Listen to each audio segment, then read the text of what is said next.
लोग स्टार्ट करते हैं वॉइस। वॉइस पर हम लोगों ने चर्चा किया था, उसका इंट्रोडक्शन किया था, उस पर कुछ क्वेश्चन हम आज करेंगे और उसी से रिलेटेड फिर हम आपको कोई न कोई रूल बताते चलेंगे, ठीक है। तो फर्स्ट हम लोग यहाँ देखते हैं एग्जाम्पल में कि किसी का नाम लेकर चलते हैं कि Ram has written a letter.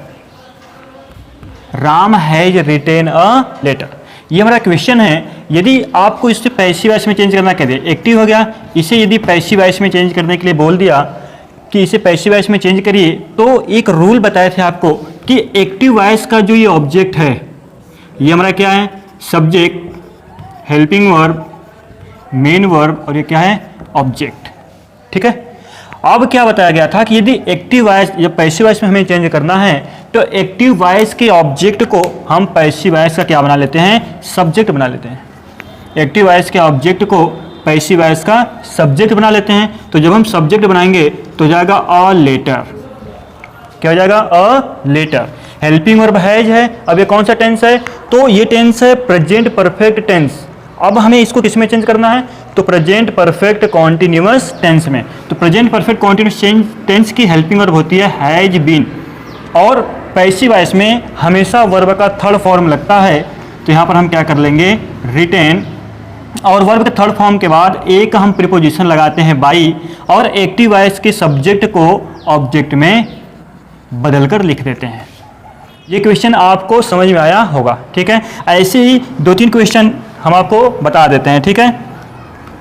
जैसे एक्टिव में हो जाएगा कि I have told a lie, I have told a lie, इसे पैसिव में चेंज करना होगा, ठीक है। तो एक्टिव वॉइस, ये एक्टिव है, एक्टिव वॉइस के ऑब्जेक्ट को हमें क्या करना होगा, पैसिव वॉइस के सब्जेक्ट में लिखना होगा। तो पैसिव वॉइस के सब्जेक्ट में हम लिख लेते हैं अ लाई, ठीक। अब देखिए टेंस हमारा कौन सा था, तो टेंस इसके पहले हम लोग क्या देखे हैं, हैज, ठीक है। तो हमें पता है कि हैज हैव प्रेजेंट परफेक्ट की हेल्पिंग वर्ब होती है, तो यहाँ पर भी हैव है, तो ये प्रेजेंट परफेक्ट टेंस है। अब हम इसे प्रेजेंट परफेक्ट कॉन्टिन्यूअस टेंस में चेंज कर देंगे। तो अलाई, अब ये सिंगुलर है तो क्या हो जाएगा, हैज बीन। देखिए आई प्लूरल था तो हैव, लेकिन अलाई यहाँ सिंगुलर है तो क्या हो जाएगा, हैज बीन। वर्ब का थर्ड फॉर्म, यहाँ पर थर्ड फॉर्म है टोल्ड बाई। अब देखिए एक्टिव वॉइस के सब्जेक्ट को हम पैसिव वॉइस का क्या बना देंगे, ऑब्जेक्ट बना देंगे। तो यहाँ पर हो जाएगा मी। समझ में आ रहा है, एक स्ट्रक्चर में आपको बना देता हूँ, आप वैसे भी इसे समझ सकते हैं। क्या हो जाएगा, ऑब्जेक्ट का सब्जेक्ट प्लस हेल्पिंग वर्ब, यानी जिस टेंस में चेंज होगा उस टेंस का हेल्पिंग वर्ब, मेन वर्ब का हमेशा थर्ड फॉर्म लगता है, प्लस यदि अदर है तो अदर लगाइए, नहीं तो इसके बाद हमारा प्रीपोजिशन आता है बाई, और उसके बाद आता है सब्जेक्ट का ऑब्जेक्ट। ये पैसिव का क्या है, फॉर्मूला है, ठीक है। इस प्रकार से हम पैसिव वॉइस में चेंज कर सकते हैं, ठीक है। इसी तरह यदि आप एक और देखना चाहते हैं तो हो जाएगा the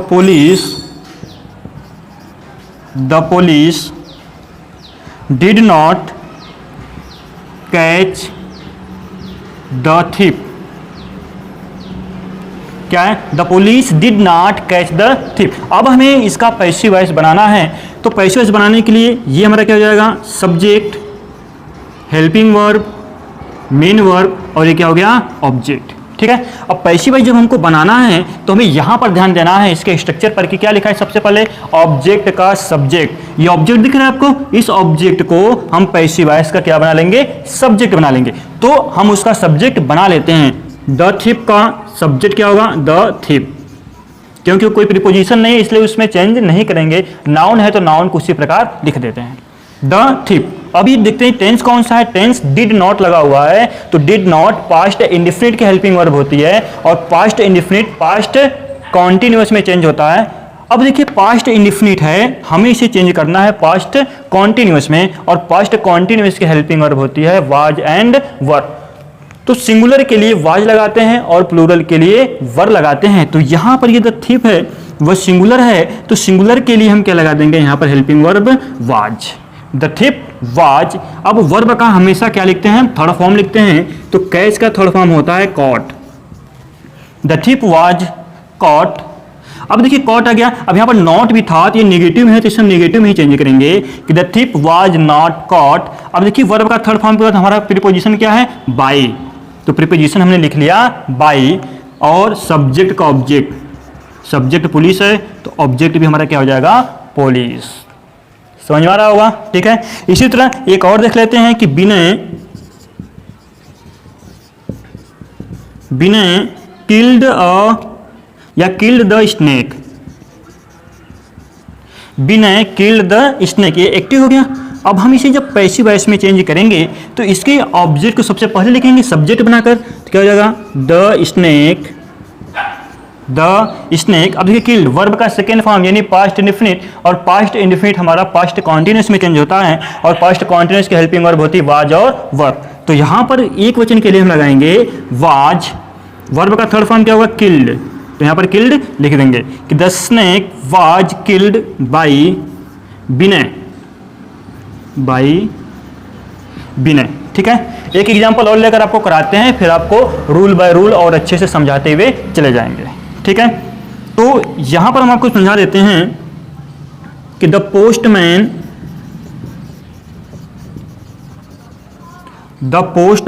will deliver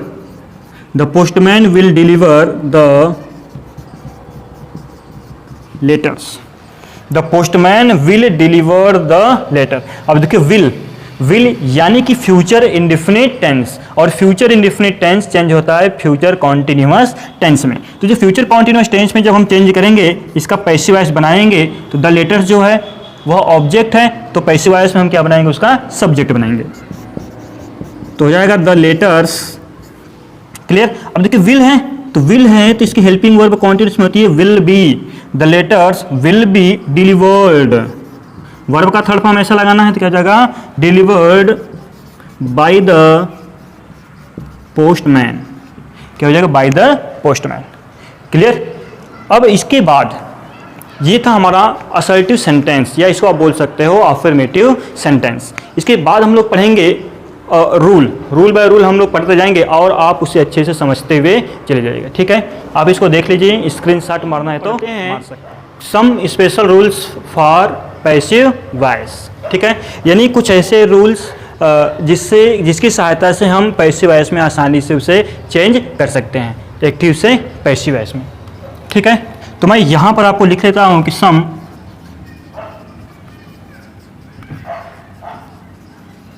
special rules for passive voice, some special rules for passive voice. अब देखिए रूल फर्स्ट हम लोग देख लेते हैं कि रूल फर्स्ट में क्या कह रहा है, कि रूल फर्स्ट में यदि कोई भी मॉडल ऑक्सिलरी वर्ब आ जाएगा, जैसे एक्टिव सब्जेक्ट है, यदि एक्टिव सब्जेक्ट प्लस कोई भी मॉडल आ जाए, मॉडल ऑक्सिलरी वर्ब आ जाए, तो उसका हम पैसिव वॉइस कैसे बनाते हैं। Modal auxiliary verb will, shall, can, could, may, might इत्यादि, ठीक है। ऐसे ही मॉडल ऑक्सिलरी वर्ब होता है। यदि एक्टिव सब्जेक्ट के साथ ये सब मॉडल ऑक्सिलरी वर्ब आ जाए तो उसका हम पैसिव वॉइस कैसे बनाते हैं, ठीक है। तो उसके पैसिव वॉइस बनाने के लिए यहां पर हम आपको एक एग्जाम्पल करके दिखाते हैं, ठीक है। जैसे you can solve this problem, you can solve this problem, ये क्या हो गया, हमारा एक्टिव का सब्जेक्ट हो गया, ये मॉडल हो गया, मॉडल ऑक्सिलरी वर्ब यानी हेल्पिंग वर्ब हो गया, सॉल्व क्या है हमारा मेन वर्ब हो गया, और ये क्या हो गया, ऑब्जेक्ट हो गया। दिख रहा है आपको, you can solve this problem. अब देखिए जब हमें इसका पैसिव वॉइस बनाना होगा, जब इसका पैसिव वॉइस बनाना होगा तो इस एक्टिव वॉइस के ऑब्जेक्ट को हम क्या करेंगे, पैसिव वॉइस का सब्जेक्ट बनाएंगे। देखिए सेम रूल चलेगा, जैसे इसके पहले हम लोग पढ़ रहे थे वैसे ही चलेगा। तो यहां पर क्या हो जाएगा कि दिस प्रॉब्लम।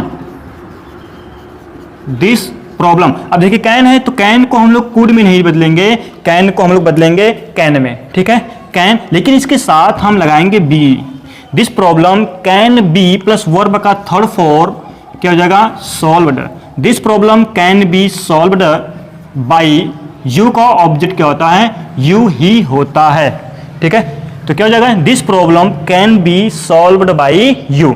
ठीक इसी प्रकार यदि एक दो एग्जांपल और चाहते हैं तो मैं बताता हूं। एक्टिव में हो गया क्या कि I must help the poor, I must help the poor, I must help the poor. अब हमें इसका जब पैसिव बनाना होगा तो ये हमारा ऑब्जेक्ट दिख रहा है, तो ऑब्जेक्ट हम पैसिव में क्या करते हैं कि एक्टिव के ऑब्जेक्ट को पैसिव का क्या बनाते हैं, सब्जेक्ट, यानी ऑब्जेक्ट का सब्जेक्ट। तो यहाँ ऑब्जेक्ट क्या है, द पुअर, तो सब्जेक्ट में आ जाएगा क्या हो जाएगा, द पुअर। मस्ट है तो मस्ट को उसी प्रकार लिख देंगे, प्लस इसके साथ हम क्या जोड़ देंगे, बी। कोई भी मॉडल होता है उसे उसी प्रकार लिख देते हैं, लेकिन उसके बाद हम बी का प्रयोग करते हैं। The poor must be verb का थर्ड फॉर्म है, पैसिव वॉइस में हमेशा पास्ट पार्टिसिपल का यूज होता है, यानी वर्ब का third form. The poor must be helped, अब हेल्प्ड के बाद क्या हो जाएगा, प्रीपोजिशन आएगा बाई और आई सब्जेक्ट है तो इसका ऑब्जेक्ट क्या होगा, मी। क्लियर हो रहा है। अब देखिए नेक्स्ट देख लीजिए कि we should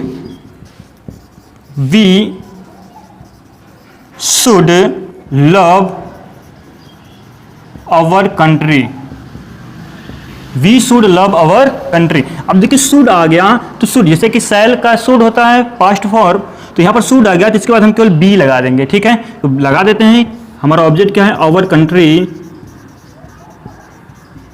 our country, helping verb क्या हो जाएगा, शुड, इसके साथ बी, फिर वर्ब का कौन सा फॉर्म लगाना है, थर्ड फॉर्म। तो our country should be loved by, we का ऑब्जेक्ट क्या हो जाएगा, अस, ठीक है। विल का क्या हो जाएगा, सॉरी वी का क्या हो जाएगा, अस। इसी तरह एक और आपको समझाने के लिए बता देता हूं कि you can speak English, you can speak English. तो अब देखिए हमारा इंग्लिश क्या है, ऑब्जेक्ट है, तो जब हम पैसिव बनाएंगे तो इंग्लिश को सबसे पहले लिख लेंगे कि इंग्लिश। अब देखिए कैन है तो क्या हो जाएगा, can be, English can be. अब देखिए वर्ब का थर्ड फॉर्म, स्पीक का थर्ड फॉर्म क्या हो जाएगा, spoken, English can be spoken by you, English can be spoken by you. I hope आपको इतना समझ में आया होगा, ठीक है। अब इसके बाद देखिए रूल हम लोग नेक्स्ट देख लेते हैं। सेकेंड रूल हमारा क्या है, सेकेंड रूल ये कह रहा है कि यदि एक्टिव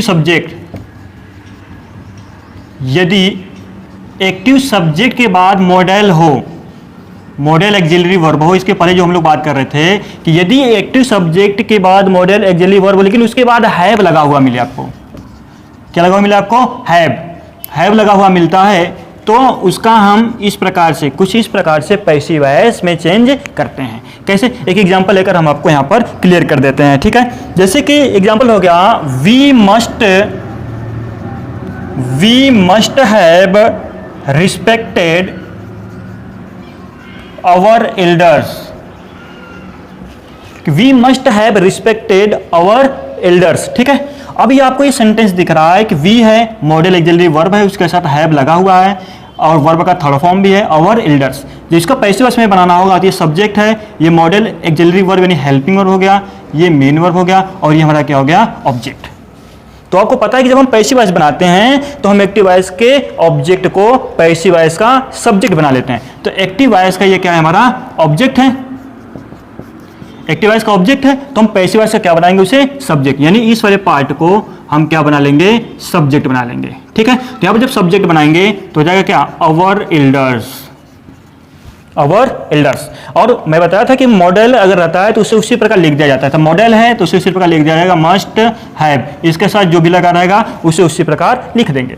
तो आवर एल्डर्स मस्ट हैव, अब मस्ट हैव आ गया तो आपको इसके साथ बीन जोड़ना है, BEEN यानी BEEN, बीन जोड़ना है। फिर वर्ब का थर्ड फॉर्म रिस्पेक्टेड है तो इस रिस्पेक्टेड को उसी प्रकार हम नोट कर लेंगे और इसके बाद लगाएंगे एक प्रीपोजिशन बाई और वी का क्या हो जाएगा, अस, ठीक है। इसी प्रकार एक और एग्जांपल देख लेते हैं हम लोग, क्या, यू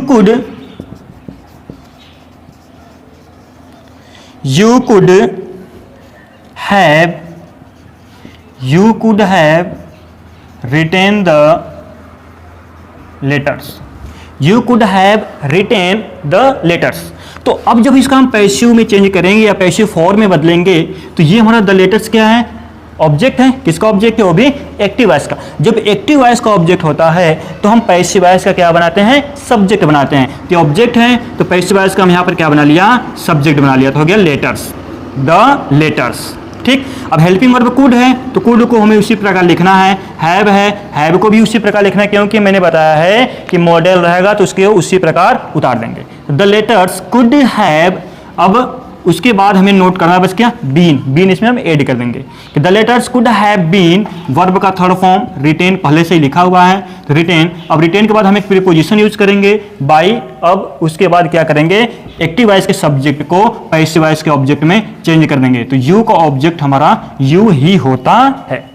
ठीक है, एक एग्जाम्पल और लेकर आपको थोड़ा सा और क्लियर कर देते हैं कि we ought to have loved our neighbors। ठीक है, क्वेश्चन क्या है हमारे सामने, we ought to have loved our neighbors। ठीक है, हमें अपने पड़ोसियों से प्रेम व्यवहार रखना चाहिए।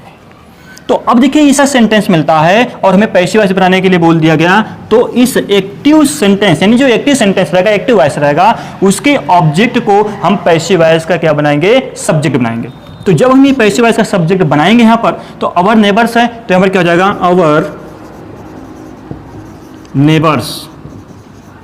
अवर नेबर्स। हैव है, हेल्पिंग वर्ब है तो हेल्पिंग वर्ब हम हैव लगाएंगे। क्यों हैव, क्योंकि अवर हमारा प्लूरल सब्जेक्ट होता है। ठीक, तो हैव अवर नेबर्स हैव, इसके बाद हैव के बाद बताया गया था, सॉरी हेल्पिंग वर्ब क्या है, ought to, यानी मॉडल को हम लोग लिखेंगे ना, मॉडल को सबसे पहले लिखेंगे ought to, उसके बाद क्या है हैव, और हैव के बाद मैंने बताया है कि आपको बीन जोड़ देना है कि अवर neighbours ought to have been loved, verb का थर्ड फॉर्म क्या हो जाएगा, loved by के बाद वी का सब्जेक्ट वी होता है तो वी का ऑब्जेक्ट क्या हो जाएगा, अस, वी का ऑब्जेक्ट क्या हो जाएगा, us. He must have done that work, he must have done that work. That work हमारा दिख रहा है क्या है, ऑब्जेक्ट सब्जेक्ट ये। अब देखिए आप सोच रहे होंगे कि मैं कैसे पहचान ले रहा हूं कि ये हमारा ऑब्जेक्ट है। ठीक है, कैसे ये सब्जेक्ट है, कैसे ये हेल्पिंग वर्ब है, कैसे मेन वर्ब है, कैसे ऑब्जेक्ट है। तो मैंने आपको बता रखा है कि यदि आप वर्ब को लेकर, ये वर्ब है, डू मतलब करना, उसका थर्ड फॉर्म डन है, यदि इसको लेकर आप एक व्हाट से और एक विच से क्वेश्चन करते हैं तो आपको जो आंसर प्राप्त होगा वही हमारा ऑब्जेक्ट होता है। जैसे डन हमें करना चाहिए, ठीक है, तो व्हाट से लेके क्या करना चाहिए, तो क्या उत्तर आ रहा है हमें, दैट वर्क, वह कार्य करना चाहिए। तो वह कार्य हमारा आंसर आ गया, तो वह कार्य क्या हो जाएगा यहाँ पर, ऑब्जेक्ट। देखिए विच से लेंगे कि हमें कैसे करना चाहिए, तो देखिए उसमें तरीका बताया नहीं गया इसमें, तो यहाँ पर विच से कोई रिलेटेड वर्ड नहीं है, व्हाट से रिलेटेड वर्ड है, दैट वर्क, तो दैट वर्क हमारा क्या हो जाएगा, ऑब्जेक्ट। जब हम पैसिव वॉइस में चेंज करेंगे तो वही जो ऑब्जेक्ट क्या हो जाएगा, सब्जेक्ट हो जाएगा। तो यहाँ पर हो जाएगा दैट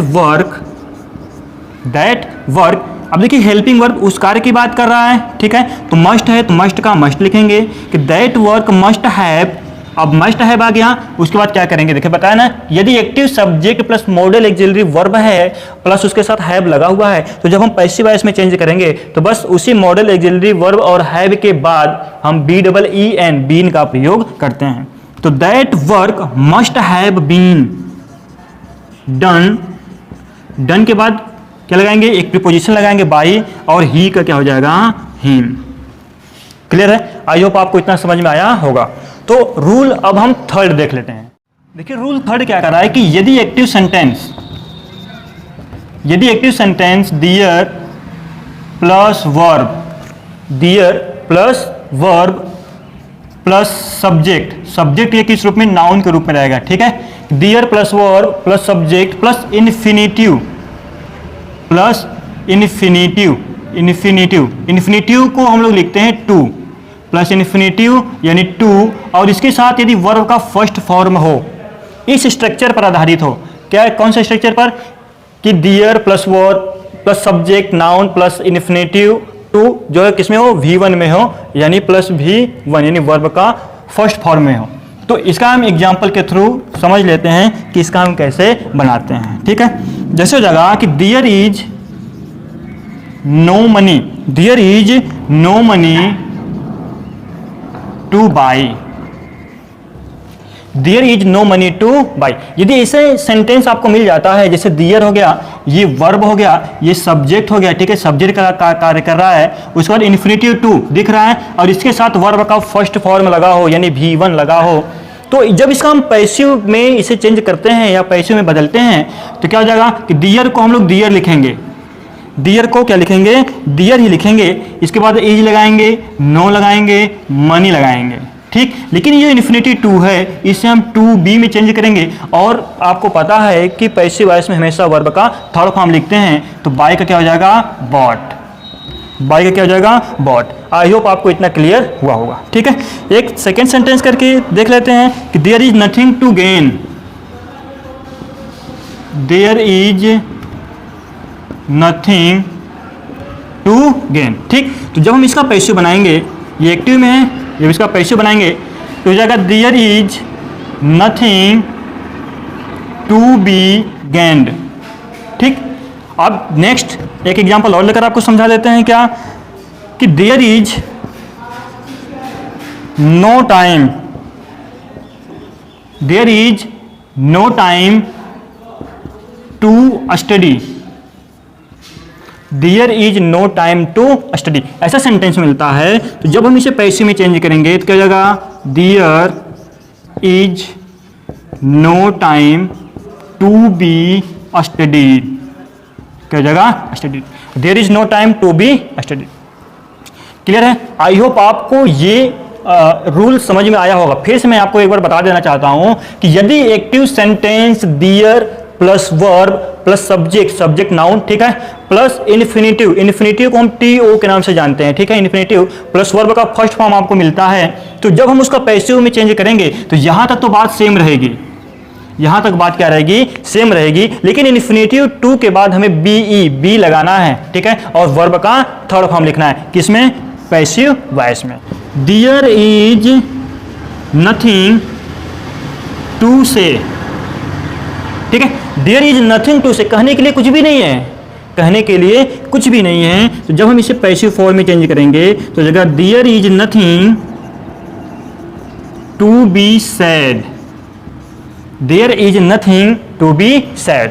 अब हम लोग देखेंगे रूल 4 कि रूल 4 हमारा क्या है कि यदि जो एक्टिव सेंटेंस है वह it plus verb plus noun plus infinitive two plus object के स्ट्रक्चर पर आधारित होता है तो हम उसे पैसिव वॉइस कुछ इस प्रकार करते हैं। जैसे एग्जाम्पल के थ्रू हम आपको बता देते हैं कि it is time to prepare for the examination, for the examination, it is time to prepare for the examination. यदि आपको कुछ इस प्रकार का सेंटेंस मिलता है, इस प्रकार का पैसिव वॉइस मिलता है, सॉरी एक्टिव वॉइस मिलता है, तो जब उसे आपको पैसिव वॉइस में चेंज करना होता है तो हम कुछ इस प्रकार से करते हैं, यानी कि हमारा जो इट है, इट को इट ही लिखेंगे, ठीक है, वर्ब जो है उसे वही लिखेंगे, यानी वर्ब ही लिखेंगे, ठीक है, जो नाउन है, नाउन को भी हम उसी प्रकार लिखेंगे, इट इज टाइम। लेकिन इसके बाद जो ये फॉर है हम उसको उठाकर यहां पर लाएंगे कि it is time for examination, it is time for the examination. अब देखिए टू लिख रहा है, टू दिख रहा है आपको, ये टू क्या था हमारा, इन्फिनिटिव टू, तो इन्फिनिटिव टू को हम लिखेंगे टू और इस इन्फिनिटिव टू के बाद लगाएंगे बी और वर्ब का थर्ड फॉर्म प्रीपेयर्ड, प्रीपेयर्ड। क्या हो जाएगा, it is time to prepared for the examination, यानी कि इट है, वर्ब है, नाउन है, इन्फिनिटिव टू है और ऑब्जेक्ट है। यदि इसका पैसिव वॉइस बनाना है तो हमें इट लिखना है, हेल्पिंग वर्ब लिखना है, नाउन को लिखना है, फिर क्या, फॉर को उठाकर यहां लाना है, फॉर द एग्जामिनेशन, ठीक है। अब इसके बाद हमारा वर्ब क्या है, टू बी प्रिपेयर्ड। ठीक इसी प्रकार एक और एग्जाम्पल हम लेकर समझा देते हैं कि it is time to learn, it is time to learn, it is time to learn computer, ठीक है। अभी सेंटेंस आपको दिख रहा है कि it is time to learn computer, तो जब हम इसका पैसिव वॉइस बनाएंगे तो क्या हो जाएगा, इट वर्ब क्या है, इज, नाउन क्या है, टाइम, तो it is time for computer, for लगाएंगे और यहां पर क्या करेंगे, ऑब्जेक्ट लिखेंगे, it is time for computer. अब देखिए to be learned, to be learned, it is time for computer to be learned. Clear हो रहा है? यहां तक आपको समझ में आया होगा। इसका जो स्ट्रक्चर बनेगा वो बनेगा it plus verb plus noun plus for plus object plus infinitive to और बी प्लस वर्ब का थर्ड फॉर्म। यदि आप इससे समझना चाहते हैं तो ऐसे भी समझ सकते। इससे बन जाएगा क्या कि it is time to do our home work. क्या जाएगा? It is time to do our home work. तो क्या बना देंगे? It is time, it is time for our homework, our home work. देखिए कैसे हम लिख दिए हैं कि और होमवर्क हमारा ऑब्जेक्ट है। तो it is time to do, do हमारा क्या है? वर्ब होगा, जिसके बाद आने वाला क्या हो जाएगा? ऑब्जेक्ट। तो इट इज टाइम फॉर, तो इट इज टाइम फॉर, ठीक। उसके बाद क्या है? Object, our homework. अब टू भी लिखना है तो लिख दीजिए टू बी। वर्ब का थर्ड फॉर्म क्या है? डू, तो क्या हो जाएगा? डन। तो it is time for our homework to be done, यानी ये जो समय है वो हमारे होमवर्क पूरा करने का समय है। ये रहा हमारा पैसिव वॉइस का असर्टिव सेंटेंस। जब हम अगली वीडियो मिलेंगे तो हम लोग इंपेरेटिव सेंटेंस के बारे में बात करेंगे, ठीक है, और उसे अच्छे से समझने की कोशिश करेंगे। तो यदि अभी तक आपने हमारे चैनल को सब्सक्राइब नहीं किया तो आप हमारे चैनल को सब्सक्राइब कर सकते हैं, ताकि अगली वीडियो आपको तुरंत मिल जाए, ठीक है। आप उसे पढ़ सकते हैं और ये वीडियो ज़्यादा से ज़्यादा लोगों में शेयर करिए और लाइक करिए, सब्सक्राइब करिए। Thanks for watching.